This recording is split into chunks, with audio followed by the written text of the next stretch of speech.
ನಮಸ್ಕಾರ ನ್ಯೂಸ್ 11 ಗೆ ಸ್ವಾಗತ. ನಾನು ನವಿತಾ ಜೈನ್. ಮೋದಿ ಬಂದಾಗ ಕಳಪೆ ರಸ್ತೆಯನ್ನ ನಿರ್ಮಾಣ ಮಾಡಿದ ಪ್ರಕರಣಕ್ಕೆ ಸಂಬಂಧಪಟ್ಟ ಹಾಗೆ ಕಳಪೆ ರಸ್ತೆ ಮಾಡಿದ ಗುತ್ತಿಗೆದಾರನಿಗೆ 3 ಲಕ್ಷ ರೂಪಾಯಿ ದಂಡವನ್ನ ವಿಧಿಸಲಾಗಿದೆ. ಪ್ರಧಾನಿ ಕಾರ್ಯಾಲಯದಿಂದಲೂ ಕೂಡ ವರದಿ ಕೇಳಿದ ಎಫೆಕ್ಟ್ ಇದು.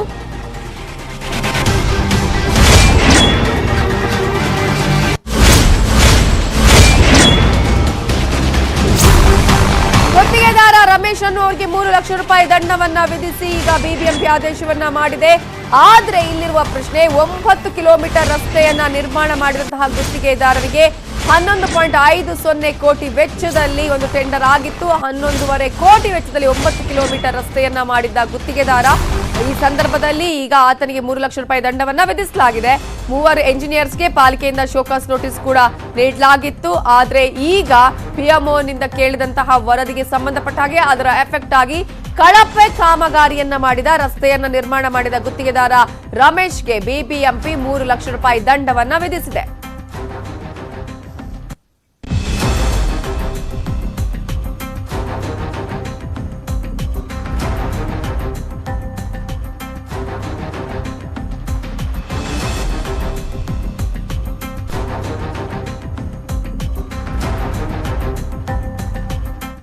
ಕಳಪೆ ಕಾಮಗಾರಿ ಮಾಡಿದ ಗುತ್ತಿಗೆದಾರನಿಗೆ ದಂಡ ಸಾಕಾ ಅನ್ನುವಂತಹ ಪ್ರಶ್ನೆ ನ್ಯೂಸ್ 18 ಕನ್ನಡ ಅನೇಕ ಪ್ರಶ್ನೆಗಳನ್ನು ಎತ್ತಿದೆ. ಈಗ ಬಿಬಿಎಂಪಿಗೆ ಕೇವಲ 3 ಲಕ್ಷ ರೂಪಾಯಿ ದಂಡ ಪ್ರಯೋಗ ಮಾಡಿದ್ರೆ ಸಾಕಾಗತ್ತಾ?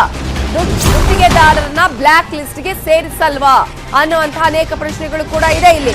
ಯಾಕಂದ್ರೆ ನಾವು ಪ್ರತಿ ಒಂದು ರೋಡಲ್ಲಿ ಹೋಗಿ ನೋಡಿದ್ರೆ ಗೊತ್ತಾಗತ್ತೆ ಎಷ್ಟರ ಮಟ್ಟಿಗೆ ವೈಜ್ಞಾನಿಕವಾಗಿ ನೀಟಾಗಿ ಆ ಒಂದು ರಸ್ತೆಯನ್ನ ಮಾಡಿದ್ದಾರೆ ಅಂತ. ಎಲ್ಲವೂ ಕೂಡ ಅನೇಕ ಕಡೆಗಳಲ್ಲಿ ಕಾಣೋದಕ್ಕೆ ಸಿಗ್ತಾ ಇದೆ. ಇವತ್ತು ರಸ್ತೆಯನ್ನ ರಿಪೇರಿ ಮಾಡಿದ್ರೆ ಅಥವಾ ನೀಟಾಗಿ ಅದನ್ನ ಮಾಡ್ತಾರೆ ಅಂತ ಅಂದುಕೊಂಡ್ರೆ ನಾಳೆ ನೋಡಿದ್ರೆ ಅಲ್ಲೇ ಗುಂಡಿ ಇರುತ್ತೆ. ಬೆಂಗಳೂರಿನ ಮಾನ ಹರಾಜು ಹಾಕಿದ್ದಕ್ಕೆ ಇಷ್ಟು ದಂಡ ಸಾಕ? ಮತ್ತೆ ಕೆಲಸ ಕೊಟ್ಟು ಮಾನ ಹರಾಜು ಹಾಕ್ತೀರಾ? ಬಿಬಿಎಂಪಿ ಅಧಿಕಾರಿಗಳೇ ದಂಡ ಹಾಕಿದ್ರೆ ಸಾಕ ಅನ್ನುವ ಪ್ರಶ್ನೆ ಕೂಡ ಇಲ್ಲಿ ಇದೆ. ಮತ್ತೊಂದು ಕಡೆ 9 ಕಿಲೋಮೀಟರ್ ರಸ್ತೆಗೆ 11.5 ಕೋಟಿ ರೂಪಾಯಿಯ ಒಂದು ಟೆಂಡರ್ ಅನ್ನ ಕೂಡ ನೀಡಲಾಗಿರುವಂತದ್ದು. ಹಾಗಾದ್ರೆ ಇಲ್ಲಿ 3 ಲಕ್ಷ ರೂಪಾಯಿ ದಂಡವನ್ನ ಹಾಕಿ ಕೈ ತೊಳೆಯುವಂತ ಪ್ರಯತ್ನ ಬಿಬಿಎಂಪಿ ಮಾಡಿಕೊಳ್ತಾ. ಹಾಗಾದ್ರೆ ಯಾರನ್ನ ರಕ್ಷಣೆ ಮಾಡುವಂತಹ ಒಂದು ಪ್ರಯತ್ನ ಇಲ್ಲಿ ಬಿಬಿಎಂಪಿ ಕಡೆಯಿಂದ ನಡೀತಾ ಇದೆ? ಗುತ್ತಿಗೆದಾರ ಇಷ್ಟು ಮಟ್ಟಿಗೆ ಈಗಾಗಲೇ ಕಳಪೆ ಕಾಮಗಾರಿ ಮಾಡಿದ್ದಾರೆ, ನೇರವಾಗಿ ಕಾಣಿಸಿದೆ. ಪಿಎಂಒ ಕಚೇರಿಯಿಂದ ಈಗಾಗಲೇ ಅದರ ಬಗ್ಗೆ ವರದಿಯನ್ನ ಕೇಳಲಾಗಿದೆ. ಬೆಂಗಳೂರಿನ ಮಾನ ಹರಾಜು ಆಗಿದೆ. ಇಷ್ಟೆಲ್ಲ ಆದ್ರೂ ಕೂಡ ಬಿಬಿಎಂಪಿ ಆರೋಪ ಪ್ರತ್ಯಾರೋಪಗಳಲ್ಲಿ ತೊಡಗಿಕೊಂಡಿತ್ತು. ಆ ನಂತರ ಈಗಾಗಲೇ ಅದರ ವಿಚಾರಕ್ಕೆ ಸಂಬಂಧಪಟ್ಟ ಹಾಗೆ ಗುತ್ತಿಗೆದಾರನಿಗೆ 3 ಲಕ್ಷ ರೂಪಾಯಿ ದಂಡವನ್ನ ವಿಧಿಸಿದೆ. ಸಾಕಾ? ಹಾಗಾದ್ರೆ ಈ ತರದ ಒಂದು ಕಾಮಗಾರಿಗಳನ್ನು ಮಾಡುವಂತ ಸಂದರ್ಭದಲ್ಲಿ ಅವರಿಗೆ ನೇರವಾಗಿ ಇನ್ನು ಮುಂದೆ ಈ ತರದ ಕಳಪೆ ಕಾಮಗಾರಿ ಮಾಡಬಾರದು ಅನ್ನುವ ರೀತಿಯಲ್ಲಿ ಪಾಠವನ್ನ ಕೊಡುವಂತ, ಎಚ್ಚರಿಕೆಯನ್ನ ನೀಡುವಂತ ಕೆಲಸಗಳಾಗಬೇಕಾಗಿತ್ತು. ಅದು ಬೇರೆ ಗುತ್ತಿಗೆದಾರರಿಗೂ ಕೂಡ ಅನ್ವಯ ಆಗಬೇಕಾಗಿತ್ತು. ಅವರು ಕೂಡ ಇದರಿಂದ ಪಾಠ ಕಲಿಬೇಕಾಗಿತ್ತು. ಆದ್ರೆ ಬಿಬಿಎಂಪಿ ಅಂತ ಯಾವುದೇ ಕೆಲಸವನ್ನ ಮಾಡುವ ಹಾಗೆ ಕಾಣಿಸ್ತಾ ಇಲ್ಲ. ಕೇವಲ ಇದು ಮುಖಸ್ತುತಿಗೆ ಮಾಡಿದ ಹಾಗೆ ಇದೆ. ತೇಪೆ ಹಚ್ಚುವ ಕೆಲಸವನ್ನ ಏನು ರೋಡಿಗೆ ಮಾಡಿದ್ರಲ್ಲ ಅದೇ ರೀತಿಯಂತ ಕೆಲಸ ಆಗ್ತಾ ಇದೆ ಬಿಬಿಎಂಪಿ ಕಡೆಯಿಂದ. ಇದರ ಬಗ್ಗೆ ಇನ್ನಷ್ಟು ಡೀಟೇಲ್ಸ್ ಕೊಡೋದಕ್ಕೆ ನಮ್ಮ ರಿಪೋರ್ಟರ್ ಆಶಿಕ್ ಮುಲ್ಕಿ ಈಗ ನೇರ ಸಂಪರ್ಕದಲ್ಲಿ ಜಾಯಿನ್ ಆಗಿದ್ದಾರೆ. ಆಶಿಕ್ ಮುಲ್ಕಿ, ಈಗ 3 ಲಕ್ಷ ರೂಪಾಯಿ ದಂಡ ಹಾಕಿದೀವಿ ನಾವು, ಅಲ್ಲಿಗೆ ನಮ್ಮ ಕೆಲಸ ಮುಗಿಯಿತು, ಬಿಬಿಎಂಪಿ ಇಲ್ಲಿಗೆ ಸಮಾಪ್ತಿ ಮಾಡದ ಹಂಗೇನೆ ಈ ಒಂದು ಪ್ರಕರಣವನ್ನ ಅಂತ ಹೇಳಿ ಇಡೀ ಬೆಂಗಳೂರಿನ ಮಾನ ಹರಾಜು ಆಗಿತ್ತು. ಎಲ್ಲಾ ಕಡೆ ಇದರ ವಿಚಾರವೇ ಪ್ರಸ್ತಾಪ ಆಗ್ತಾ ಇರೋದು. ಇದು ಯಾವುದು ಕೂಡ ದೊಡ್ಡ ಕೆಲಸ ಅಥವಾ ದೊಡ್ಡ ವಿಚಾರ ಅಂತ ಅನ್ಸೋದೇ ಇಲ್ವಾ ಹಾಗಾದ್ರೆ ಬಿಬಿಎಂಪಿಗೆ?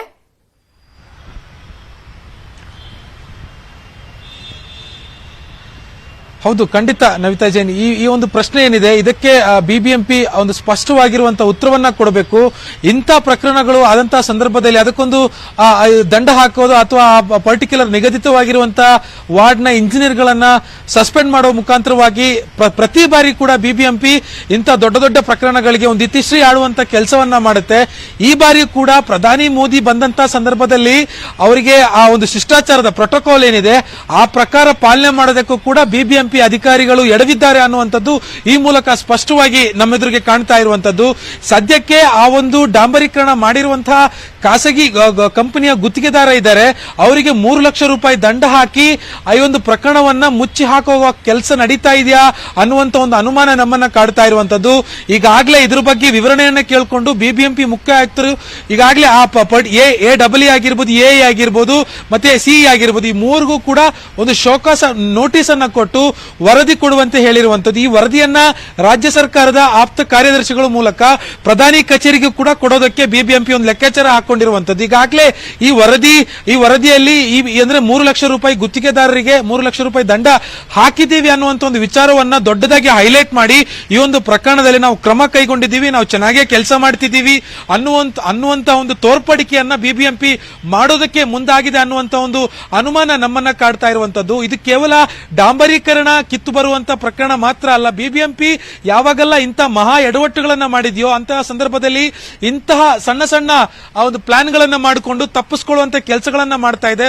ಬಿಬಿಎಂಪಿಯ ರಸ್ತೆ ಮೂಲಭೂತ ಸೌಕರ್ಯ ವಿಭಾಗ ಆಗಿರ್ಬೋದು ಅಥವಾ ಯೋಜನಾ ವಿಭಾಗ ಆಗಿರ್ಬೋದು, ಟೌನ್ ಪ್ಲಾನಿಂಗ್ ಕಮಿಟಿ ಆಗಿರ್ಬೋದು, ಲೇಕ್ ಅಂದ್ರೆ ಕೆರೆ ಅಭಿವೃದ್ಧಿ ವಿಭಾಗ ಆಗಿರ್ಬೋದು, ಎಲ್ಲಾ ವಿಭಾಗಗಳಿಗೂ ಕೂಡ ಇದೇ ರೀತಿಯಾಗಿರುವಂತಹ ಒಂದು ತಂತ್ರವನ್ನ ಜಾರಿ ಮಾಡೋ ಮೂಲಕ ಪ್ರತಿ ಬಾರಿ ಕೂಡ ಇಂಥ ಪ್ರಕರಣಗಳಿಂದ ತಮ್ಮನ್ನ ಮೈಯನ್ನ ತಪ್ಪಿಸಿಕೊಳ್ಳುವಂತ ಕೆಲಸವನ್ನ ಮಾಡುತ್ತೆ. ಈ ಬಾರಿ ಕೂಡ ಅದೇ ರೀತಿಯಾಗಿರುವಂತಹ ಒಂದು ತಂತ್ರವನ್ನ ರೂಪಿಸಿದಂತೆ ನಮಗೆ ಕಾಣ್ತಾ ಇರುವಂತದ್ದು. ಇದು ಕೇವಲ 3 ಲಕ್ಷ ದಂಡವನ್ನ ಕಟ್ಟಿಸಿಕೊಳ್ಳುವಂತ ವಿಚಾರ ಮಾತ್ರ ಅಲ್ಲ.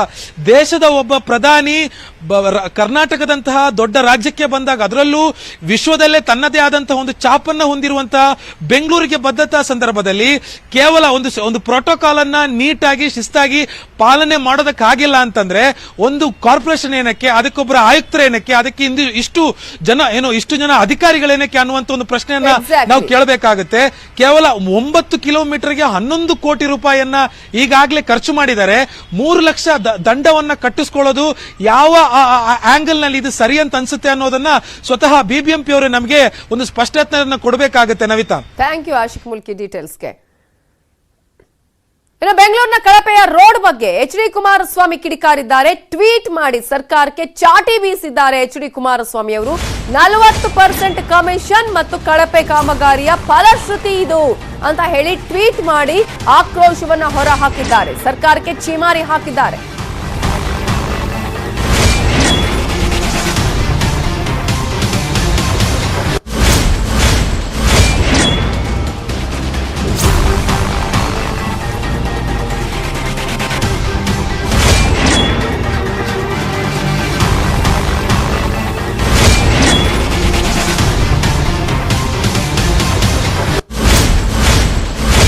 ಬಿಜೆಪಿ ಅಭಿವೃದ್ಧಿ ಮಾದರಿ ಅಂದ್ರೆ ಇದೇನಾ? ಐಟಿ ಸಿಟಿಯ ಸ್ಥಿತಿ ಅಯ್ಯೋ ಅನ್ನುವಂತಿದೆ. 23 ಕೋಟಿ ರೂಪಾಯಿ ಖರ್ಚು ಮಾಡಿದ್ದ ರೋಡ್ ಈಗ ಹಾಳಾಗಿದೆ. ಟ್ವೀಟ್ ಮಾಡಿ ಕಿಡಿಕಾರಿದ್ದಾರೆ ಮಾಜಿ ಸಿಎಂ ಎಚ್ ಡಿ ಕುಮಾರಸ್ವಾಮಿ. ಪ್ರಧಾನಿ ನಗರದ ಬೇರೆ ಬೇರೆ ಮಾರ್ಗಗಳಲ್ಲಿ ಆಗಾಗ್ಗೆ ಸಂಚರಿಸಬೇಕು, ಆಗ ಅವರನ್ನ ಮೆಚ್ಚಿಸುವ ಸಲುವಾಗಿ ಆದ್ರೂ ಅಧಿಕಾರಿಗಳು ಹಾಳಾಗಿರುವ ರಸ್ತೆಗಳನ್ನ ಸರಿಪಡಿಸಬಹುದು ಅಂತ ಕೋರ್ಟ್ ಚಾಟಿ ಬೀಸಿದೆ.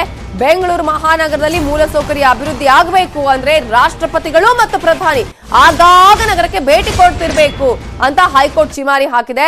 ನಗರದ ಜನರ ಬವಣೆಗೆ ಹಿಡಿದ ಕನ್ನಡಿ ಇದು ಅಂತ ಹೇಳಿ ಎಚ್ ಡಿ ಕುಮಾರಸ್ವಾಮಿ ಟ್ವೀಟ್ ಮಾಡಿ ಆಕ್ರೋಶವನ್ನ ಹೊರ ಹಾಕಿದ್ದಾರೆ. ಸರಣಿ ಟ್ವೀಟ್ ಅನ್ನ ಮಾಡಿದ್ದಾರೆ. ಪ್ರಧಾನಿಗಳಿಗಾಗಿ ಸಿದ್ಧಪಡಿಸಿದ ರಸ್ತೆನಾ ಇದು ಅನ್ನುವಂತಹ ಪ್ರಶ್ನೆಯನ್ನು ಕೇಳಿದ್ದಾರೆ. ಆ ಕಾಮಗಾರಿಯೇ ಈಗಾಗಲೇ 40% ಕಮಿಷನ್ ಮತ್ತು ಕಳಪೆ ಕಾಮಗಾರಿಯ ಫಲಶ್ರುತಿ ಇದು ಅನ್ನೋದನ್ನ ಹೇಳಿದ್ದಾರೆ. ದೇಶದ ಪ್ರಧಾನಿಯೇ ಸಂಚರಿಸಿದ ರಸ್ತೆಯೇ ಕಳಪೆ. ಬಿಜೆಪಿ ಅಭಿವೃದ್ಧಿ ಮಾದರಿ ಅಂದ್ರೆ ಇದೇನಾ? ಐಟಿ ಸ್ಥಿತಿಯ ಅನ್ನುವಂತ ಪರಿಸ್ಥಿತಿ ಅಂತೂ ಅಯ್ಯೋ ಅನ್ನುವಂತಿದೆ ಅನ್ನುವಂತಹ ಸರಣಿ ಟ್ವೀಟ್ ಅನ್ನ ಮಾಜಿ ಸಿಎಂ ಆಗಿರುವಂತಹ ಎಚ್ ಡಿ ಕುಮಾರಸ್ವಾಮಿ ಅವರು ಈಗಾಗಲೇ ಮಾಡಿದ್ದಾರೆ. ಇನ್ನು ಪ್ರಧಾನಿಗಳಿಗಾಗಿ ಸಿದ್ಧಪಡಿಸಿದ ರಸ್ತೆಯ ಬಗ್ಗೆ ಅವರು ಆಕ್ರೋಶವನ್ನ ಕೂಡ ಹೊರಹಾಕಿದ್ದಾರೆ. ಪ್ರಮುಖವಾಗಿ ಈಗಾಗಲೇ ಹೈಕೋರ್ಟ್ ಕೂಡ ಚಿಮಾರಿಯನ್ನ ಹಾಕಿದೆ. ಆಗಾಗ ಪ್ರಧಾನಿಗಳು ರಾಷ್ಟ್ರಪತಿಗಳು ಈಗಾಗಲೇ ಈ ಒಂದು ರಸ್ತೆಗಳಲ್ಲಿ ಓಡಾಡ್ತಿರ್ಬೇಕು, ಬೆಂಗಳೂರಿನ ರಸ್ತೆಗಳಲ್ಲಿ ಓಡಾಡ್ತಿರ್ಬೇಕು, ಆಗ ಗೊತ್ತಾಗುತ್ತೆ ಬೆಂಗಳೂರಿನ ಪರಿಸ್ಥಿತಿ ಏನು ಅನ್ನೋದನ್ನ ಈಗಾಗಲೇ ಹೇಳಿದ್ದಾರೆ ಎಚ್ ಡಿ ಕುಮಾರಸ್ವಾಮಿ.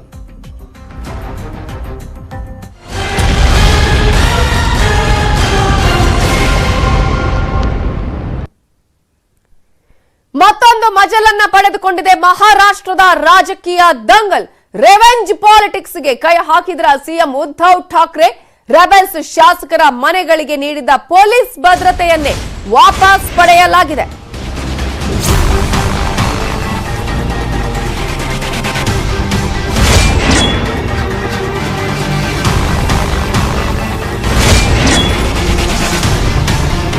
ಶಿವಸೇನೆಯ ಕಾರ್ಯಕರ್ತರು ಇವತ್ತು ಭಾರಿ ಪ್ರತಿಭಟನೆಯನ್ನ ಮಾಡಲಿದ್ದಾರೆ.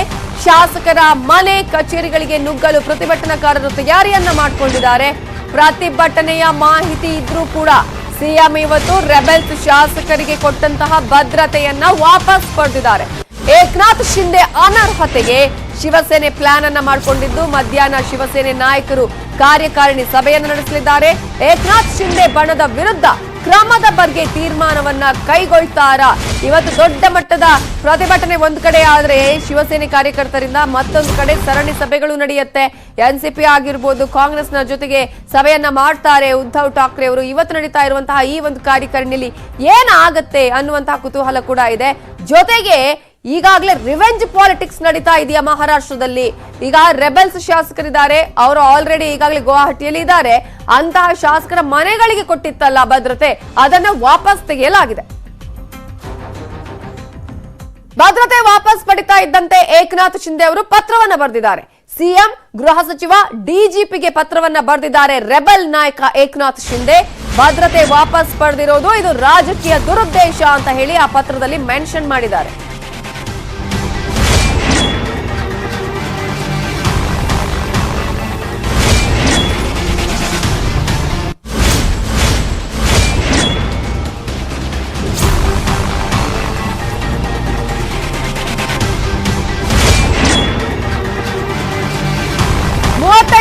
ಶಾಸಕರ ಕುಟುಂಬಗಳಿಗೆ ಏನಾದರೂ ತೊಂದರೆ ಆದ್ರೆ ನೀವೇ ಹೊಣೆ.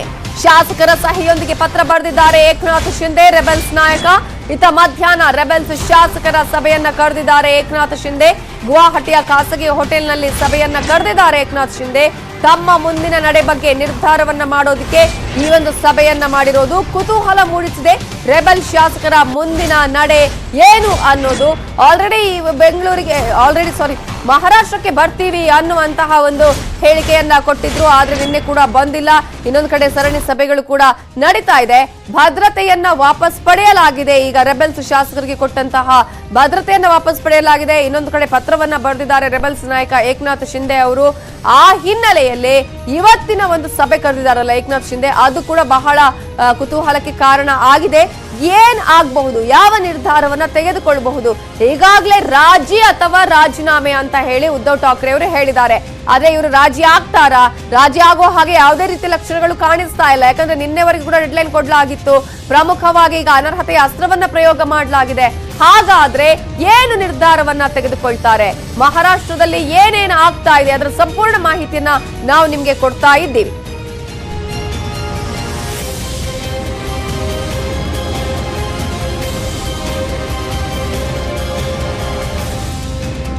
ಸಿಎಂ, ಗೃಹ ಸಚಿವ, ಡಿಜಿಪಿಗೆ ಪತ್ರ ಬರೆದಿದ್ದಾರೆ ಏಕನಾಥ್ ಶಿಂದೆ. 38 ಶಾಸಕರಿಗೆ ಏನಾದ್ರೂ ತೊಂದರೆ ಆದ್ರೆ ಅದಕ್ಕೆ ನೀವೇ ಜವಾಬ್ದಾರರು.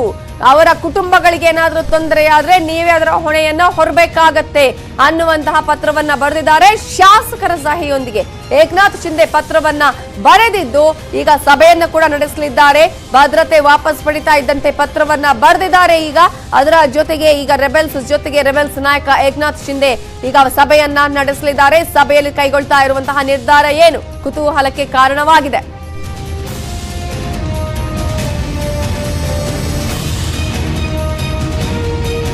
ಮಹಾರಾಷ್ಟ್ರ ಮಹಾಭಾರತದಲ್ಲಿ ಡೇ 1 ನಿಂದ ಅಂದ್ರೆ ಜೂನ್ 20ನೇ ತಾರೀಕಿನಿಂದ ಇವತ್ತಿನವರೆಗೂ ಯಾವ್ಯಾವ ರೀತಿಯ ಡೆವಲಪ್ಮೆಂಟ್ಸ್ ಆಗಿದೆ, ಎಷ್ಟು ಶಾಸಕರು ಉದ್ಧವ್ ಬಣದಲ್ಲಿದ್ರು, ಶಿಂದೆ ಬಣದಲ್ಲಿದ್ರು ಅನ್ನುವಂತಹ ಸಂಪೂರ್ಣ ಮಾಹಿತಿನ ನಾವು ನಿಮ್ಗೆ ಕೊಡ್ತಾ ಇದ್ದೀವಿ. ಈಗಾಗಲೇ ಡೇ 1 ನಲ್ಲಿ ಅಂದ್ರೆ ಜೂನ್ 20ನೇ ತಾರೀಕು ಶಿಂದೆ ಬಣದಲ್ಲಿದ್ದು ಕೇವಲ 11 ಶಾಸಕರು ಮಾತ್ರ ಸೂರತ್ಗೆ ಹೋಗಿದ್ರು, ಅಲ್ಲಿ ರೆಸಾರ್ಟ್ ಅಲ್ಲಿ ಇದ್ರು. ಉದ್ಧವ್ ಬಣದಲ್ಲಿ ಆಗ 44 ಶಾಸಕರಿದ್ರು. ಕೇವಲ 11 ಶಾಸಕರನ್ನು ಕರ್ಕೊಂಡು ಸೂರತ್ ನಲ್ಲಿ ಹೋಗಿ ರೆಸಾರ್ಟ್ ನಲ್ಲಿ ಇರ್ತಾರೆ. ಆಗಲೇ ದೊಡ್ಡ ಮಟ್ಟದ ಒಂದು ಬೆಳವಣಿಗೆಗಳು ನಡೀತಾ ಇದೆ. ಆ ಪತನದ ಅಂಚಿನಲ್ಲಿದೆ ಸರ್ಕಾರ ಅನ್ನುವಂತಹ ಮುನ್ಸೂಚನೆ ಕೂಡ ಸಿಕ್ಕಿತ್ತು. ಡೇ 2 ಅಂದ್ರೆ 2ನೇ ದಿನ ಉದ್ಧವ್ ಬಣದಲ್ಲಿ ಸಂಖ್ಯೆ ಕಡಿಮೆಯಾಗತ್ತೆ. ಉದ್ಧವ್ ಬಣದಲ್ಲಿ ಕೇವಲ 24 ಶಾಸಕರು ಇರ್ತಾರೆ. ಶಿಂದೆ ಬಣದ ಸಂಖ್ಯೆ ಏರಿಕೆಯಾಗತ್ತೆ. 11ರಿಂದ 31 ಶಾಸಕರಿಗೆ ಏರಿಕೆಯಾಗತ್ತೆ. ಏಕನಾಥ್ ಶಿಂದೆ ಅವರ ಬಣದಲ್ಲಿ ಸಂಖ್ಯೆ ಕ್ರಮೇಣವಾಗಿ ಏರಿಕೆಯಾಗ್ತಾ ಹೋಗ್ತಾ ಇರೋದನ್ನ ನಾವು ಗಮನಿಸಬಹುದು. ಡೇ 3 ಜೂನ್ 22ನೇ ತಾರೀಕು ಶಿಂದೆ ಅವರ ಬಣದ ಸಂಖ್ಯೆ ಏರಿಕೆಯಾಗಿರೋದನ್ನ ನಾವಿಲ್ಲಿ ಗಮನಿಸಬಹುದು. 36 ಜನರ ಶಾಸಕರು ಕೂಡ ಅಲ್ಲಿ ಅವರ ಪಾರ್ಟಿಗೆ ಜಾಯಿನ್ ಆಗ್ತಾರೆ, ಅಂದ್ರೆ ಅವರ ಬಣಕ್ಕೆ ಜಾಯಿನ್ ಆಗ್ತಾರೆ. ಆಗ ಉದ್ಧವ್ ಬಣದಲ್ಲಿ ಇರುವಂತಹ ಶಾಸಕರ ಸಂಖ್ಯೆ ಕೇವಲ 19 ಶಾಸಕರು ಮಾತ್ರ. ಸಾಕಷ್ಟು ಡೆವಲಪ್ಮೆಂಟ್ಸ್ ನಡೀತಾ ಇರುತ್ತೆ ಪ್ರತಿದಿನ ಕೂಡ.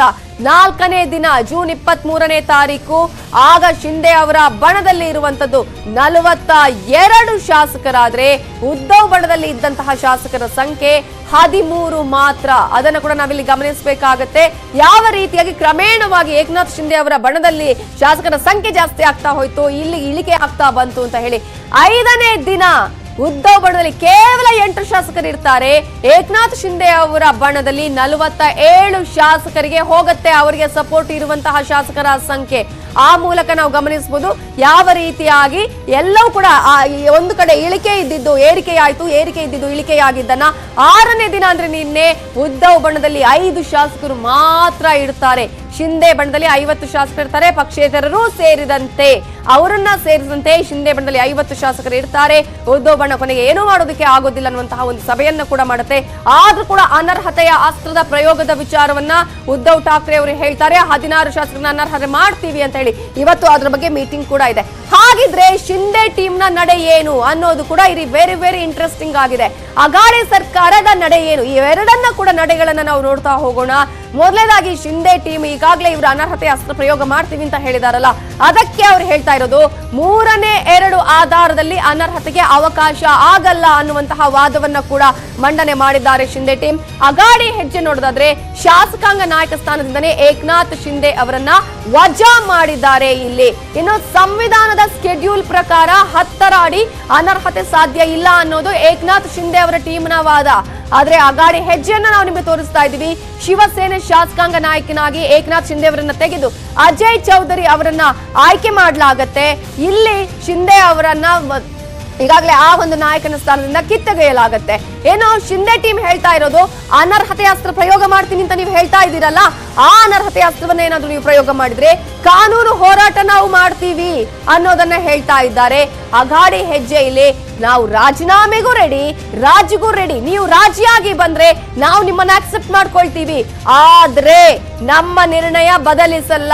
ಈಗಾಗಲೇ ಒಂದ್ ಕಡೆ ಶಿವಸೇನೆಯ ನಾಯಕರು ಆಗಿರ್ಬೋದು, NCP ಕಾಂಗ್ರೆಸ್ ಅವರು ಹೇಳೋದು ಅವರನ್ನ ಉಚ್ಚಾಟನೆ ಮಾಡಿ ಅಂತ ಹೇಳಿ, ಅನರ್ಹತೆಯ ಅಸ್ತ್ರವನ್ನ ಪ್ರಯೋಗ ಮಾಡಿ ಅಂತ ಹೇಳಿ. ಈಗ ಇವರು ಹೇಳ್ತಾ ಇರೋದು ಅನರ್ಹತೆಯ ಅಸ್ತ್ರ ಪ್ರಯೋಗ ಮಾಡೋದಕ್ಕೆ ಸಾಧ್ಯ ಇಲ್ಲ, 3/2 ಮೆಜಾರಿಟಿ ನಮ್ಗೆ ಇದೆ, ಹಾಗಾಗಿ ನೀವು ಚಿಹ್ನೆಯನ್ನೇ ಕೂಡ ಕೊಡಬೇಕಾಗತ್ತೆ ಅನ್ನುವಂತಹ ಒಂದು ಡಿಮ್ಯಾಂಡ್ ಅನ್ನ ಇಡ್ತಾ ಇದ್ದಾರೆ. ಈ ಮೂಲಕ ನಾವು ಹೈಕೋರ್ಟ್ ಮತ್ತು ಸುಪ್ರೀಂ ಕೋರ್ಟ್ಗೆ ಹೋಗ್ತೀವಿ, ಅರ್ಜಿ ಸಲ್ಲಿಸ್ತೀವಿ ಅಂತ ಹೇಳಿ ಏಕನಾಥ್ ಶಿಂದೆ ಅವರು ಹೇಳ್ತಾ ಇದ್ದಾರೆ. ಇಲ್ಲಿ ಹೇಳ್ತಾ ಇರೋದು ಈಗಾಗಲೇ ಭಾವನಾತ್ಮಕ ಭಾಷಣ ಮಾಡ್ತಾರೆ ಉದ್ಧವ್ ಠಾಕ್ರೆ ಅವರು. ನಾನು ಚಕ್ರವ್ಯೂಹದಲ್ಲಿ ಸಿಲುಕಿದ್ದೇನೆ, ಸೋತಿಲ್ಲ, ಆದರ್ಶವನ್ನ ನಾನು ಬಲಿ ಕೊಡಲ್ಲ ಅನ್ನುವಂತಹ ಮಾತನ್ನ ಕೂಡ ಉದ್ಧವ್ ಠಾಕ್ರೆ ಅವರು ಹೇಳ್ತಾರೆ. ಆದ್ರೆ ಇವ್ರು ಹೇಳ್ತಾ ಇರೋದು ಕರ್ನಾಟಕದ ಮಾದರಿಯಲ್ಲಿ ಆಯ್ತಲ್ವಾ, ಅದೇ ಮಾದರಿಯಲ್ಲಿ ನಾವು ಕಾನೂನು ಹೋರಾಟ ಮಾಡ್ತೀವಿ, ಕಾನೂನು ಹೋರಾಟದಲ್ಲಿ ನಾವು ಸಫಲರಾಗ್ತೀವಿ, ಯಾಕಂದ್ರೆ ಇದು ಕಾನೂನಿನ ಮೂಲಕವೇ ನಡೀತಾ ಇರುವಂತಹ ಹೆಜ್ಜೆ ಅಂತ ಹೇಳ್ತಾ ಇದ್ದಾರೆ. ಆದ್ರೆ ಉದ್ಧವ್ ಠಾಕ್ರೆ ದೊಡ್ಡ ಮಟ್ಟದ ಒಂದು ಭಾವನಾತ್ಮಕವಾಗಿ ಮಾತನಾಡ್ತಾರೆ. ಅಲ್ಲೂ ಕೂಡ ಒಂದು ರೀತಿಯಂತಹ ಕಣ್ಣೀರನ್ನ ಹಾಕ್ತಾರೆ. ಜೊತೆಗೆ ಅಲ್ಲಿ ಮತ್ತೆ ನೀವು ಬನ್ನಿ ಅಂತ ಕರೀತಾರೆ. ನಾನು ರಾಜೀನಾಮೆಗೆ ರೆಡಿ, ನೀವೆಲ್ಲರೂ ಕೂಡ ಬಂದ್ರೆ ನಾನು ರಾಜೀನಾಮೆಗೆ ರೆಡಿ. ಯಾರಾದ್ರೂ ಒಬ್ಬ ಶಾಸಕರು ಹೇಳಿ ನೀವು ರಾಜೀನಾಮೆ ಕೊಡಿ ಅಂತ ಹೇಳಿ ನಾನು ರಾಜೀನಾಮೆಯನ್ನ ಕೊಡ್ತೀನಿ ಅನ್ನುವಂತಹ ಮಾತನ್ನ ಉದ್ಧವ್ ಠಾಕ್ರೆ ಅವರು ಹೇಳ್ತಾರೆ. ಆದ್ರೆ ಅಲ್ಲಿ ಮತ್ತೊಂದು ಕಡೆ ಅನರ್ಹತೆಯ ಅಸ್ತ್ರ ಪ್ರಯೋಗವನ್ನ ಕೂಡ ಮಾಡಲಾಗುತ್ತೆ. ಒಟ್ಟಾರೆಯಾಗಿ ಒಂದೊಂದು ದ್ವಂದ್ವ ನಿಲುವನ್ನ ಅಲ್ಲಿ ಕಾಣ್ತಾ ಇರೋದನ್ನ ನಾವಿಲ್ಲಿ ಗಮನಿಸ್ತಾ ಇದೀವಿ. ಒಟ್ಟಾರೆಯಾಗಿ ಇವತ್ತು ಎಲ್ಲಾ ಕಡೆಗಳಲ್ಲೂ ಕೂಡ ಈಗ ಬೇರೆ ಬೇರೆ ಡೆವಲಪ್ಮೆಂಟ್ಸ್ ಗಳು ಆಗ್ತಾ ಇದೆ. ಏನೇನು ಆಗ್ತಾ ಇದೆ, ಯಾವ ರೀತಿಯ ಡೆವಲಪ್ಮೆಂಟ್ಸ್ ಗೆ ಕಾರಣ ಆಗ್ಬಹುದು ಇವತ್ತಿನ ದಿನ, ಬಹಳ ಇಂಪಾರ್ಟೆಂಟ್ ಯಾಕೆ ಇವತ್ತಿನ ದಿನ ಸರಣಿ ಸಭೆಗಳನ್ನ ನಡೆಸುವಂತಹ ನಿರ್ಧಾರ ಏನಾಗಬಹುದು, ಇವೆಲ್ಲದರ ಬಗ್ಗೆ ಡೀಟೇಲ್ಸ್ ಕೊಡೋದಕ್ಕೆ ನಮ್ಮ ರಿಪೋರ್ಟರ್ ಧರಣೇಶ್ ಬುಕನಕೆರೆ ಈಗ ನೇರ ಸಂಪರ್ಕದಲ್ಲಿ ಜಾಯಿನ್ ಆಗಿದ್ದಾರೆ. ಧರಣೇಶ್, ನಾವು ನಿನ್ನೆಯಿಂದಲೂ ನೋಡ್ತಾ ಇದೀವಿ, ಅಂದ್ರೆ ಯಾವಾಗ ಆರಂಭ ಆಯ್ತು ಅವತ್ತಿನಿಂದಲೂ ಕೂಡ ಒಂದು ಡೆವಲಪ್ಮೆಂಟ್ಸ್ ನೋಡ್ತಾ ಇದೀವಿ. ಆದ್ರೆ ಇವತ್ತಿನ ದಿನ ಬಹಳ ಇಂಪಾರ್ಟೆಂಟ್ ಅಂತ ಅನ್ಸುತ್ತೆ. ಒಂದ್ ಕಡೆ ಈಗಾಗಲೇ NCP ಕಾಂಗ್ರೆಸ್ ಆಗಿರ್ಬೋದು ಅಥವಾ ಶಿವಸೇನೆಯ ಸರಣಿ ಸಭೆಗಳು, ಮತ್ತೊಂದು ಕಡೆ ಈಗಾಗಲೇ ರಾಷ್ಟ್ರೀಯ ಕಾರ್ಯಕಾರಿಣಿ ಇರುವಂತಹ ಶಿವಸೇನೆದು, ಮತ್ತೊಂದು ಕಡೆ ಏಕನಾಥ್ ಶಿಂದೆ ಅವರ ಟೀಮ್ ನ ಸಭೆ. ಸೊ ಯಾವ ಡೆವಲಪ್ಮೆಂಟ್ಸ್ ಗೆ ಕಾರಣ ಆಗಬಹುದು ಅಂತ ಅನ್ಸುತ್ತೆ ಧರಣೇಶ್?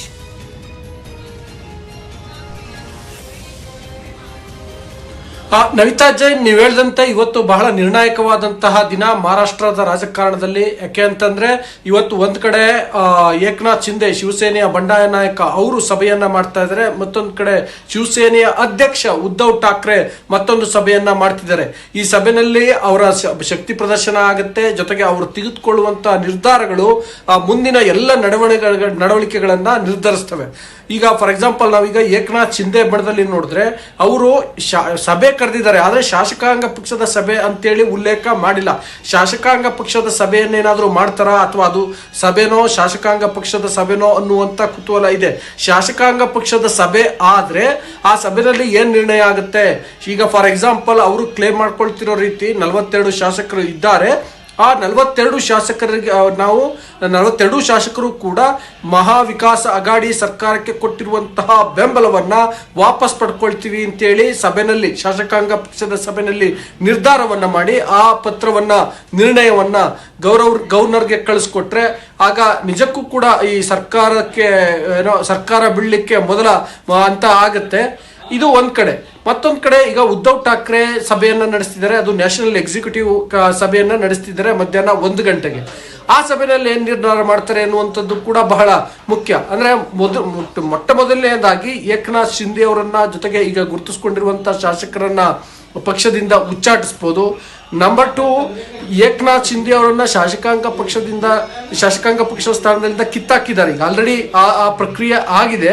ಮತ್ತೆ ಇನ್ನೊಂದೇನು ಅಂದ್ರೆ ಅದನ್ನ ಕಾರ್ಯಕಾರಿಣಿ ಸಭೆಯಲ್ಲೂ ಕೂಡ ಅದಕ್ಕೆ ಅನುಮೋದನೆಯನ್ನ ಪಡಿಬಹುದು. ಅಂದ್ರೆ ನಾಳೆ ಕಾನೂನು ಹೋರಾಟ ಆದ್ರೆ ಅದಕ್ಕೊಂದು ಸ್ವಲ್ಪ ಪೂರಕವಾದಂತಹ ಒಂಥರ ಫೈಲ್ ಬಿಲ್ಡ್ ಮಾಡೋ ರೀತಿಯಲ್ಲಿ ಅವರು ಮಾಡ್ತಾ ಇದ್ದಾರೆ. ಆದ್ರೆ ಇಲ್ಲಿ ಒಂದು ಬೆಳವಣಿಗೆ ಏನಂತಂದ್ರೆ ಏಕನಾಥ್ ಶಿಂದೆ ಅವರನ್ನ ಈಗ ಶಿವಸೇನೆ ಪಕ್ಷ ಏನೋ ಕಿತ್ತಾಕ್ಬಿಟ್ಟಿದೆ. ಆದ್ರೆ ಶಾಸಕಾಂಗ ಪಕ್ಷದ ನಾಯಕರನ್ನ ಆಯ್ಕೆ ಮಾಡಬೇಕಾಗಿರೋದು ಶಾಸಕರು, ಪಕ್ಷದ ಅಧ್ಯಕ್ಷರಲ್ಲ. ಸಭೆ ಕರಿಬಹುದು ಅಷ್ಟೇ ಅವರು. ಅಲ್ಲಿ ಶಾಸಕಾಂಗ ಪಕ್ಷದ ಸಭೆಯಲ್ಲಿ ಹೆಚ್ಚು ಜನ ಶಾಸಕರು ಯಾರ ಪರವಾಗಿ, ಯಾವ ನಾಯಕನ ಪರವಾಗಿ ಮತ ಚಲಾಯಿಸ್ತಾರೋ, ಅಭಿಪ್ರಾಯವನ್ನ ಹೊಂದಿರ್ತಾರೋ ಅವರು ಶಾಸಕಾಂಗ ನಾಯಕನಾಗಿ ಹೊರಹೊಮ್ಮತಾರೆ. ಸೊ ಇಲ್ಲಿ ನೋಡಿ 42 ಜನ ಶಾಸಕರು ಅವ್ರು ಇದಾರೆ ಅಂತ ಹೇಳ್ಕೊಳ್ತಾ ಇದಾರೆ ಏಕನಾಥ್ ಶಿಂದೆ. ಆಕ್ಚುಲಿ ಅವರು ಪತ್ರ ಬರೆದಿರೋದು ಇನ್ನೊಂದು ಬೇರೆ ಪತ್ರ ಬರೆದಿದ್ದಾರೆ, ಸೆಕ್ಯೂರಿಟಿ ಕೊಡಿ ನಮ್ಮ 38 ಶಾಸಕರಿಗೆ ಅಂತ. ಯಾಕೆ ಈ 38 42 ವ್ಯತ್ಯಾಸ ಇದೆ? ಹೋಗ್ಲಿ, 38 ಶಾಸಕರು ಅಂತಂದ್ರೂ ಕೂಡ ಅವರು ಶಿವಸೇನೆಯ 2/3 ಮೆಜಾರಿಟಿ ಹೊಂದಿದ್ದಾರೆ.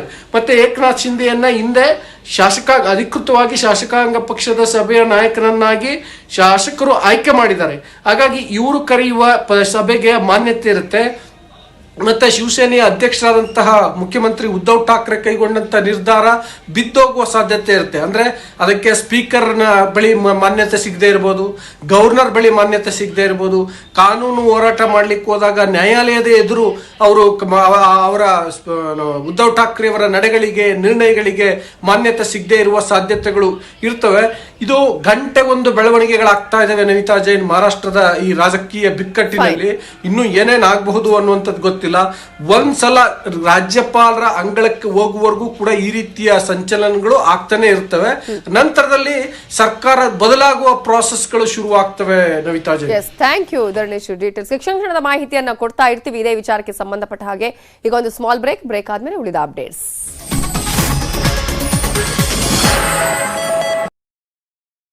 ಬೆಳಗಾವಿಯ ಮೂಡಲಗಿಯಲ್ಲಿ 7 ಭ್ರೂಣಗಳು ಪತ್ತೆಯಾದ ಪ್ರಕರಣಕ್ಕೆ ಸಂಬಂಧಪಟ್ಟ ಹಾಗೆ ಸ್ಕ್ಯಾನಿಂಗ್ ಸೆಂಟರ್ ಇರುವ 5 ಮೆಟರ್ನಿಟಿ ಆಸ್ಪತ್ರೆಗಳ ಮೇಲೆ ದಾಳಿಯನ್ನ ಮಾಡಲಾಗಿದೆ.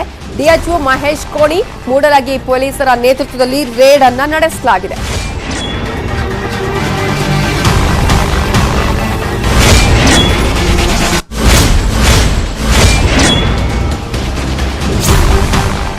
ಭ್ರೂಣಗಳು ತಮ್ಮ ಆಸ್ಪತ್ರೆಯದ್ದೇ ಅಂತ ಒಪ್ಪಿಕೊಂಡಿದ್ದಾರೆ ಡಾಕ್ಟರ್ ವೀಣಾ ಕಣಕರೆಡ್ಡಿ ಆಸ್ಪತ್ರೆ ಹಾಗೂ ನವಜೀವನ ಆಸ್ಪತ್ರೆಯ ಸೀಸ್ಗೆ ಈಗ ನಿರ್ಧಾರ ಮಾಡಲಾಗಿದೆ. ಫಾರ್ಮಾಲಿನ್ನಲ್ಲಿ ಪ್ರಿಸರ್ವ್ ಮಾಡಿದ್ದಂತಹ ಭ್ರೂಣಗಳು ನಿನ್ನೆ ಪತ್ತೆಯಾಗಿದ್ವು. ಯಾವ ಕಾರಣಕ್ಕೆ ಪ್ರಿಸರ್ವ್ ಮಾಡಿದ್ರು ಅನ್ನೋದರ ಕುರಿತು ತನಿಖೆಯನ್ನ ನಡೆಸ್ತಾ ಇದೆ ಜಿಲ್ಲಾಡಳಿತ. ಬೆಳಗಾವಿಯಲ್ಲಿ 7 ಭ್ರೂಣಗಳು ಪತ್ತೆಯಾದ ಪ್ರಕರಣಕ್ಕೆ ಸಂಬಂಧಪಟ್ಟ ಹಾಗೆ ಆಸ್ಪತ್ರೆಗಳ ಮೇಲೆ ಈಗಾಗಲೇ ಪೊಲೀಸರು ದಾಳಿಯನ್ನ ಮಾಡಿದ್ದಾರೆ. ಈ ಒಂದು ದಾಳಿಯ ಸಂದರ್ಭದಲ್ಲಿ 7 ಭ್ರೂಣಗಳು ಕೂಡ ಪ್ರಿಸರ್ವ್ ಮಾಡಿದ ರೀತಿಯಲ್ಲಿ ಕಂಡು ಬಂದಿತ್ತು. ಯಾವ ಕಾರಣಕ್ಕಾಗಿ ಪ್ರಿಸರ್ವ್ ಮಾಡಲಾಗಿದೆ ಅನ್ನೋದ್ರ ಬಗ್ಗೆ ಕೂಡ ಈಗ ಜಿಲ್ಲಾಡಳಿತ ತನಿಖೆಯನ್ನ ಮಾಡ್ತಾ ಇದೆ. 5 ಮೆಟರ್ನಿಟಿ ಆಸ್ಪತ್ರೆಗಳ ಮೇಲೆ ದಾಳಿಯನ್ನ ನಡೆಸಲಾಗಿದ್ದು ಮೂಡಲಗಿ ಪೊಲೀಸರ ನೇತೃತ್ವದಲ್ಲಿ ರೇಡ್ ಅನ್ನ ನಡೆಸಲಾಗಿದೆ. ಈಗಾಗಲೇ ಈ ಒಂದು ಪ್ರಕರಣಕ್ಕೆ ಸಂಬಂಧಪಟ್ಟ ಹಾಗೆ ಆಸ್ಪತ್ರೆಯ ಡಾಕ್ಟರ್ ವೀಣಾ ಅವರು ಕೂಡ ಒಪ್ಪಿಕೊಂಡಿದ್ದಾರೆ. ಇದು ಹೌದು, ನಮ್ಮದೇ ಆಸ್ಪತ್ರೆಯಲ್ಲಿದ್ದಂತಹ ಭ್ರೂಣಗಳು ಅನ್ನೋದನ್ನ ಕೂಡ ಈಗಾಗಲೇ ಒಪ್ಪಿಕೊಂಡಿದ್ದಾರೆ. ಈ ಸಂದರ್ಭದಲ್ಲಿ ಆಸ್ಪತ್ರೆಗಳ ಮೇಲೆ ಪೊಲೀಸರು ದಾಳಿ ಮಾಡಿದ ಸಂದರ್ಭದಲ್ಲೇ ಈಗಾಗಲೇ 7 ಭ್ರೂಣಗಳು ಪ್ರಿಸರ್ವ್ ಮಾಡಿರುವುದು ಕೂಡ ಪತ್ತೆಯಾಗಿದೆ. ಇದರ ಬಗ್ಗೆ ತನಿಖೆಯನ್ನ ನಡೆಸ್ತಾ ಇದೆ ಜಿಲ್ಲಾಡಳಿತ. ಇದರ ಬಗ್ಗೆ ಸಂಪೂರ್ಣವಾದ ಮಾಹಿತಿಯನ್ನ ಕಲೆ ಹಾಕ್ತಾ ಇದೆ. ಜೊತೆಗೆ ಈಗಲೇ ರೇಡ್ ಅನ್ನ ನಡೆಸಲಾಗಿದೆ. ರಾಜ್ಯದ ಹಲವು ಕಡೆ ಭೂಮಿ ಕಂಪಿಸಿದ ಅನುಭವ ಆಗಿದ್ದು ಕೊಡಗು, ದಕ್ಷಿಣ ಕನ್ನಡ, ವಿಜಯಪುರದಲ್ಲಿ ನಡುಗಿದೆ ಭೂಮಿ. ಕೊಡಗು, ದಕ್ಷಿಣ ಕನ್ನಡದಲ್ಲಿ ಬೆಳಗ್ಗೆ 9:10 ಭೂಮಿ ಕಂಪಿಸಿದ ಅನುಭವ ಆಗಿದೆ. ಗಡಗಡ ಅಂತ ಭೂಮಿ ನಡುಗಿದೆ.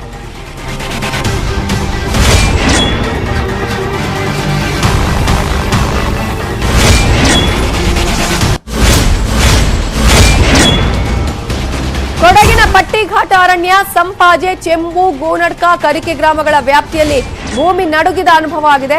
ದಕ್ಷಿಣ ಕನ್ನಡ ಜಿಲ್ಲೆ ಸುಳ್ಯ, ಮರ್ಕಂಜ, ಆಲೆಟ್ಟಿ, ತೊಡಿಕಾನ, ಪೆರಾಜಿಯಲ್ಲಿ ಭೂಮಿ ಕಂಪಿಸಿದೆ. ರಾತ್ರಿಯಷ್ಟೇ ವಿಜಯಪುರ ನಗರದ ಹಲವು ಕಡೆ ಭೂಮಿ ಕಂಪಿಸಿದ ಅನುಭವ ಆಗಿತ್ತು ಜನರಿಗೆ. ಇವತ್ತು ದಕ್ಷಿಣ ಕನ್ನಡ, ಕೊಡಗಿನಲ್ಲೂ ಕೂಡ ಭೂಮಿ ಕಂಪಿಸಿದೆ. ಬೆಳಗ್ಗೆ 9:10 ಭೂಮಿ ಗಡಗಡ ಅಂತ ನಡುಗಿದಂತಹ ಅನುಭವ ಅಲ್ಲಿನ ಜನರಿಗೆ ಆಗಿದೆ. ನಿನ್ನೆ ಮೊನ್ನೆ ಕೂಡ ಕೊಡಗಿನಲ್ಲಿ ಭೂಕಂಪನದ ಅನುಭವ ಆಗಿತ್ತು ಜನರಿಗೆ. ಕೆಲಸ ಮಾಡ್ತಾ ಇದ್ದೆ, ಕೈ ಎಲ್ಲ ಒಂದ್ಸಲ ಕೈ ಕಾಲೆಲ್ಲ ಸ್ವಲ್ಪ ಅಲಗಾಡಿದಂಗ ಆಗ್ತದೆ. ಭೂಮಿ ಎಲ್ಲ ನಡುಗಿ, ಭೂಮಿ ಒಳಗೆಯಿಂದ ಒಂದು ಸೌಂಡ್ ಬಂತು ಜೋರಾಗಿ. ಸ್ವಲ್ಪ ಹೊತ್ತು ಕಳೆಯುವಾಗ ಮನೆಯಿಂದ ಫೋನ್ ಮಾಡಿ ಹೇಳಿದ್ರು ದನಕ್ಕೆ ತಳಿ ಕೊಟ್ಟು ಬಕೆಟ್ ತೊಳಿತಿರುವಾಗ ಕೈಯಿಂದ ಬಕೆಟೇ ರಟ್ಟಿ ಆಯ್ತು ಅಂತ. ಮತ್ತೆ ಹಂದಿಗಳೆಲ್ಲ ಓಡಲಿ ಓಡಿದೆ ಅಂತೆ, ಹಂದಿ ಪಾತ್ರೆ ಎಲ್ಲ ರಟ್ಟಿ ಹೋಯ್ತಂತೆ ದೂರ ಎಲ್ಲ ಹೇಳಿದ್ರಪ್ಪ ಮನೆಯಿಂದ ಫೋನ್ ಮಾಡಿ. 9 ಕಾಲ ಅದು ಅಷ್ಟಿದೆ. ಅಷ್ಟು ಹೊತ್ತಿಗೆ ಒಂದು ಸೌಂಡ್ ಅದು ಎಲ್ಲ ಕಡೆನೂ ಆಗುತ್ತದು. ನಮ್ಮ ಈ ನಿಟ್ಟಲ್ಲಿ ಸುಮಾರು ಜನ ಇದ್ದ ಅಲ್ಲಿಗೆ ಹೋಗಕ್ಕೆ ಎಲ್ಲಕ್ಕೂ ಅನುಭವ ಆಯ್ತು. ಇದು 2ನೇ ಸಲ. ಅಂದರೆ ನಾವು ಮೊದಲು ಸಣ್ಣದಾಗಿರ್ಬೇಕಾದ್ರೆ ಅದು ಆಗಿತ್ತು ಒಂದ್ಸಲ, ಅದು ಸ್ವಲ್ಪ ಜಾಸ್ತಿನೇ ಆಗಿತ್ತು, ಪಾತ್ರೆಗೆಲ್ಲ ಇದಾಗಿ ಬಿದ್ದಿತ್ತು. ಈ ಸಲದ್ದು ಮಾತ್ರ ಆ ಥರ ನಾವೇನು ಕಂಡದ್ದು ಅಂತೂ ಅದ್ರದಂತೂ ಕ್ಲೀನಾಗಿ ಇದಾಗುತ್ತೆ. ಉಳಿದ ಅಪ್ಡೇಟ್ಸ್ ನೋಡೋಣ ಬ್ರೇಕ್ ಆದ್ಮೇಲೆ.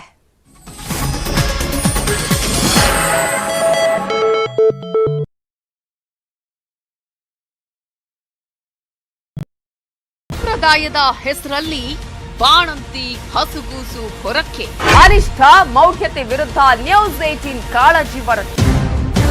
ಋತುಮತಿಯಾದ್ರೆ ಬಾಣಂತಿಯರಾಗಿದ್ರೆ ಈ ಒಂದು ಊರಿನ ಹೊರಗಡೆನೆ ಗುಡಿಸಲು ಹಾಕೊಂಡು ಅಲ್ಲೇ ಇರ್ಬೇಕಾಗತ್ತೆ. ನಮಗೆಲ್ಲ ಹಿಂಸೆನೆ ಇರಕ್ ನಮಗೂ ಇಷ್ಟ ಇರಲ್ಲ, ಆದ್ರೆ ದೇವ್ರಿಗೆ ಎದ್ರಕೊಂಡಿದ್ದೀವಿ ಅಷ್ಟೇ. ನಿಯಮ ಉಲ್ಲಂಘನೆ ಮಾಡಿದ್ರೆ ದಂಡ ಹಾಕ್ತಾರ? ಎಷ್ಟು ಹಾಕ್ತಾರೆ? ಎಷ್ಟಾವ್ರೆ ಅವ್ರಿಗೆ ನಾನು ಇಷ್ಟು ಅಂತ ಹೇಳ್ಬಿಡ್ತೀನಿ, ಅವ್ರು ಅಷ್ಟ ಹಾಕ್ತಾರೆ. ದಶಕಗಳಿಂದ ಮೌಢ್ಯಾಚರಣೆ ಬಡಿದೆಬ್ಬಿಸಿತು ನ್ಯೂಸ್ 18. ಆಚರಣೆ ರಾಮನಗರ ಜಿಲ್ಲೆಯಲ್ಲಿ ಹಿಂದೆಯಿಂದನೂ ಕೂಡ ನಡ್ಕೊಂಡು ಬಂದಿದೆ.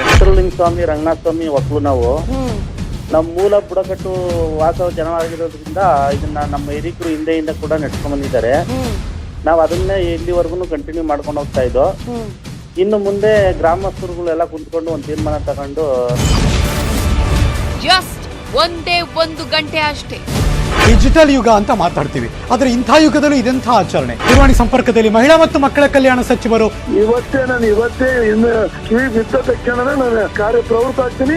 ನಮ್ಮ ಇಲಾಖೆಗಳನ್ನು ಕಳಿಸ್ತೀನಿ, ಅಧಿಕಾರಿಗಳನ್ನು ಕಳಿಸ್ತೀನಿ. ಆ ನಿಟ್ಟಿನೊಳಗೆ ಈ ರೀತಿ ಮುಂದೆ ಆಗಲಾರದಂತ ರೀತಿಯೊಳಗೆ ನಾವು ಇಲಾಖೆಯಿಂದ ನಾವು ಕ್ರಮ ತಗೊಳ್ತೀವಿ. News 18 mega coverage. ಮನೆಗೆ ವಾಪಸ್ಸಾದ ಬಾಣಂತಿ ಮಗು. ಸೂಚನೆ ಬೆನ್ನಲ್ಲೇ ಗ್ರಾಮಕ್ಕೆ ಮಹಿಳಾ ಮತ್ತು ಮಕ್ಕಳ ಇಲಾಖೆಯ ಅಧಿಕಾರಿಗಳು ಹಾಗೂ ತಹಶೀಲ್ದಾರ್ ವಿಜಯಕುಮಾರ್ ಭೇಟಿ ಕೊಟ್ಟು ಜನರ ಜೊತೆ ಚರ್ಚಿಸಿದ್ದಾರೆ. ಬಾಣಂತಿ ಹಾಗೂ ಮಗುವನ್ನ ಮನೆಗೆ ವಾಪಸ್ ಕರೆತರುವ ಕೆಲಸ ಆಗ್ತಿದೆ. ಮೌಢ್ಯಕ್ಕೆ ಮುಕ್ತಿ. News 18 big impact. ಅನುಭವ ಮಂಟಪವೋ ಪೀರ್ ಸಾಬ್ ಬಂಗಲೆಯೋ? ಅನುಭವ ಮಂಟಪ ಈಗ ದರ್ಗಾ ಆಗಿದೆಯಾ? ಬಸವಣ್ಣನ ಅನುಭವ ಮಂಟಪಕ್ಕೂ ಕೂಡ ಶಾಕ್ ಇದು. ಮಹಾಮನೆ ಅನುಭವ ಮಂಟಪ ಇದ್ದದ್ದು ಪೀರ್ ಪಾಷ ಬಂದ ಅಂತ ಮಾಡ್ಕೊಂಡಾರೆ. ಅನುಭವ ಮಂಟಪವನ್ನು ನಾಶ ಮಾಡಿ ಪೀರ್ ಪಾಷ ದರ್ಗಾ ಕೂಡ ನಿರ್ಮಾಣ ಮಾಡಿದ್ರೆಂಬ ವಿಚಾರ ಕೂಡ ಸದ್ಯಕ್ಕೆ ಚರ್ಚೆ ಆಗ್ತಿದೆ. ನ್ಯೂಸ್ 18 ಪ್ರತ್ಯಕ್ಷ ವರದಿ. ನ್ಯೂಸ್ 18 ವರದಿಗಾರರ ಮೇಲೆ ಗೂಂಡಾಗಿರಿ. ಹೊರಗಡೆಯಿಂದ ನಾವು ಚಿತ್ರಣ ಮಾಡಿ ಮೇಲ್ಗಡೆ ಕೂತಿದ್ವಿ ಸರ್. 10 ರಿಂದ 15 ಜನ ಇದ್ರು ಸರ್. ಅವರೆಲ್ಲ ಒಳಗಿನಂತ ಬಂದ್ರು ಸರ್. ಅವರೆಲ್ಲ ಮುಸ್ಲಿಂ ಧರ್ಮೀಯರು ಸರ್. ಏನ್ ನಡೀತಾ ಇದೆ ಅಲ್ಲಿ ವಾಸ್ತವ ಚಿತ್ರಣ ಏನಿದೆ, ಪ್ರತ್ಯಕ್ಷ ವರದಿ ಏನಿದೆ ಅನ್ನುವಂಥದ್ದನ್ನ ತೋರಿಸ್ಲಿಕ್ಕೆ ಹೋಗಿದ್ದೆ ತಪ್ಪ. ನನ್ನನ್ನ ಅಲ್ಲಿಂದ ಈ ಕಡೆ ಒಂದು ಅಜ್ಞಾತ ಸ್ಥಳಕ್ಕೆ ಕರ್ಕೊಂಡು ಬಂದ್ರು ಸರ್. ಟಾರ್ಗೆಟ್ ಮಾಡಿದ್ದಾರೆ ಸರ್ ನನಗೆ. ಸ್ವಾತಂತ್ರ್ಯದ ಮಾತನಾಡ್ತಾರೆ, ಹಕ್ಕಿನ ಬಗ್ಗೆ ಮಾತನಾಡ್ತಾರೆ. ಹಲ್ಲೆಯನ್ನ ಮಾಡೋದಕ್ಕೆ ಯಾರು ಇವರಿಗೆ ರೈಟ್ಸ್ ಕೊಟ್ಟವರು? ಈ ಒಂದು ಗೂಂಡಾಗಳೇನಿದ್ದಾರೆ ನ್ಯೂಸ್ 18 ವರದಿಯನ್ನ ನೋಡಿ ನ್ಯೂಸ್ 18 ವರದಿಗಾರರ ಮೇಲೆ ದಾಳಿ ಮಾಡುವಂತ ಪ್ರಯತ್ನವನ್ನ ಮಾಡಿ ಮತ್ತು ಮೊಬೈಲ್ಗಳನ್ನ ಕಿತ್ತಿಟ್ಕೊಳ್ಳುವಂತ ಪ್ರಯತ್ನ ಮಾಡಿ ಗೂಂಡಾಗಿರಿಯನ್ನ ತೋರಿಸಿದ್ದಾರೆ. ಇವರಿಗೆ ಖಂಡಿತವಾಗ್ಲೂ ಕೂಡ ಕಠಿಣವಾದಂತ ಶಿಕ್ಷೆ ಆಗ್ಬೇಕು. ಸುದ್ದಿ ಮಾಡೋದೇ ತಪ್ಪ, ಸಂವಿಧಾನ ಕಾನೂನು ಲೆಕ್ಕಕ್ಕೆ ಇಲ್ವಾ? ಅವ್ರ ಕೈಲಿ ಕಟ್ಟಿಗೆ ಇದ್ದು ಸರ್, ಆಟೋಮೆಟಿಕ್ ಬಂದು ಮೈ ಮೇಲೆ ಬಂದು ಹಲ್ಲೆ ಮಾಡ್ಲಿಕ್ಕೆ ಪ್ರಯತ್ನ ಪಟ್ರು ಸರ್. ಮುಖಕ್ಕೆ ಎಲ್ಲ ಹೊಡೆದ್ರು ಸರ್, ಎಲ್ಲ ಗಾಯಗಳಾಗಿವೆ. ಒಂಥರ ತಾಲಿಬಾನಿ ಪ್ರವೃತ್ತಿ ಇದು, ಸೊಕ್ಕಿನ ಪ್ರವೃತ್ತಿ ಇದು. ಇದಕ್ಕೆ ಐ ಸಪೋರ್ಟ್ ನ್ಯೂಸ್ 18 ಕನ್ನಡ ಅನ್ನುವಂತ ಒಂದು ಕಾರ್ಯಕ್ರಮವನ್ನು ನಾವೀಗ ಚಾಲು ಮಾಡಲಿದ್ದೇವೆ. ಸುದ್ದಿ ತೋರಿಸೋದು ತಪ್ಪ. #I support news 18. ಕನ್ನಡ ಸಂಸತ್ನಲ್ಲಿ ಕನ್ನಡ ಡಿಂಡಿಮ, ದೇಶದ ಆಚೆಗೂ ಮೊಳಗಿದ ಕನ್ನಡ ಡಿಂಡಿಮ. ಕೆನಡಾದಲ್ಲಿ ಸಂಸತ್ ಸದಸ್ಯನಾಗಿ. Welcome back. ಮದುವೆ ರಿಸೆಪ್ಷನ್ಗಳೇ ಈ ಗ್ಯಾಂಗ್ ನ ಟಾರ್ಗೆಟ್. ಆಭರಣ ಹಾಕಿದ ಮಕ್ಕಳನ್ನ ಕಂಡ್ರೆ ಬಿಡೋದೇ ಇಲ್ಲ ಇವರು. ಚಿನ್ನದ ಸರ, ಉಂಗುರ, ಕೈಬಳೆ ಹಾಕಿದ್ರೆ ಮುಗದೇ ಹೋಯ್ತು. ಮಕ್ಕಳನ್ನ ನೈಸ್ ಆಗಿ ಮಾತನಾಡಿಸಿ ಮೋಡಿ ಮಾಡ್ತಾರೆ ಈ ಖದೀಮರು. ಚಾಕ್ಲೇಟ್ ಆಸೆ ತೋರಿಸಿ ಯಾಮಾರಿಸ್ತಾರೆ. ಮೈ ಮೇಲಿರೋ ಚಿನ್ನಾಭರಣವನ್ನ ಎಗರಿಸ್ತಾರೆ ಈ ಖದೀಮರು. ಬೆಂಗಳೂರಲ್ಲಿದೆ ಮಕ್ಕಳನ್ನ ಟಾರ್ಗೆಟ್ ಮಾಡೋ ಗ್ಯಾಂಗ್. ಅರಮನೆ ಮೈದಾನ ಸೇರಿ ಬೇರೆ ಬೇರೆ ಕಡೆ ಕಳ್ಳರು ಕೈಚಳಕವನ್ನ ತೋರಿಸಿದ್ದು ಬೆಂಗಳೂರಿನ ಸುದಗುಂಟೆಪಾಳ್ಯ ಪೊಲೀಸರು ಕಳ್ಳರನ್ನ ಬಂಧಿಸಿದ್ದಾರೆ. ಗೋವಿಂದರಾಜನಗರ, ಸದಾಶಿವನಗರ, ಮಾಗಡಿ ರಸ್ತೆ ಕಡೆಗಳಲ್ಲಿ ಕೃತ್ಯ ಸಿಗದ 2 ಆರೋಪಿಗಳನ್ನ ಪೊಲೀಸರು ಅರೆಸ್ಟ್ ಮಾಡಿದ್ದಾರೆ.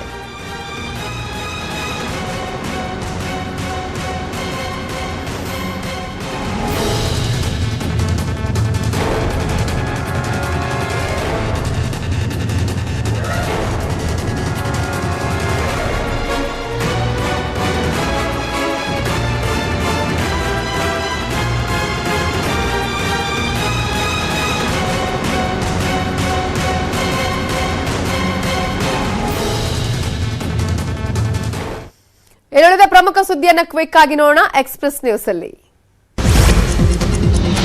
ಸಾಲುಮರದ ತಿಮ್ಮಕ್ಕಗೆ ಬಿಡಿಎ ನಿವೇಶನ ಮಂಜೂರು. ಕೆಂಪೇಗೌಡ ಬಡಾವಣೆಯ 7ನೇ ಬ್ಲಾಕ್ ಅಲ್ಲಿ 15x80 ಚದರಡಿ ಸೈಟ್ ಹಂಚಿಕೆ. ತಿಮ್ಮಕ್ಕನಿಗೆ ಕ್ರಯ ಪತ್ರ ಹಸ್ತಾಂತರಿಸಿದ ಸಿಎಂ.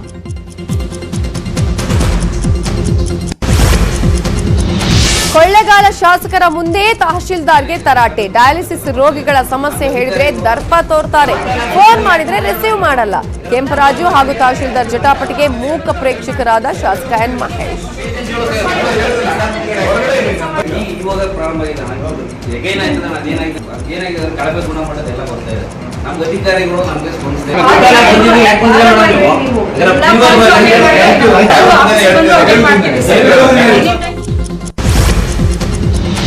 ಕೆಎಸ್ಆರ್ಟಿಸಿ ಡ್ರೈವರ್ ಹಂಸ ಹಾರಿಸಿದ್ದಕ್ಕೆ ಕಂಡಕ್ಟರ್ ಕಾಲು ಮುರಿತ. ತುಮಕೂರು ಜಿಲ್ಲೆಯ ಗೊಟ್ಟಿಕೆರೆ ಬಳಿ ನಡೆದಂತಹ ಘಟನೆ. ಕಂಡಕ್ಟರ್ ಸಂಗಪ್ಪ ಬೆಂಗಳೂರು ಆಸ್ಪತ್ರೆಗೆ ದಾಖಲು.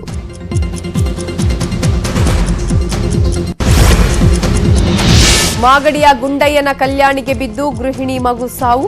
ಮಾಗಡಿ ಸರ್ಕಾರಿ ಆಸ್ಪತ್ರೆಗೆ ಮೃತದೇಹಗಳ ರವಾನೆ. ಆತ್ಮಹತ್ಯೆಯೋ ಆಕಸ್ಮಿಕವೋ ಇನ್ನೂ ನಿಗೂಢ.